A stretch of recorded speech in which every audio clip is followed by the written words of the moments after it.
আমরা যাচ্ছি লোকনাথ পূজার ইনভাইটে। আমাদের তুফানটাকে বের করে নিলাম। এটা সপ্তাহে একদিনই বের হয়। আমার বড় চলে আসছে কাজের থেকে।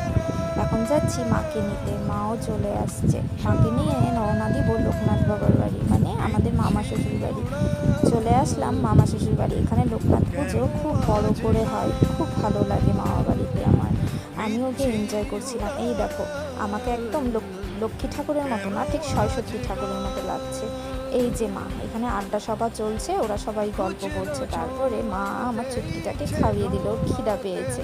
আর এই দিকে আমার পতিদেব খাওয়ার ডিস্ট্রিবিউশন করুক। তারপরে আমরাও টুক করে প্রসাদ খেয়ে নিলাম। প্রসাদ খেয়ে বাড়ির দিকে রওনা দিলাম। তার মধ্যে শিলিগুড়ির ওয়েদারটা রেনি ওয়েদার, খুব বৃষ্টি হচ্ছিল।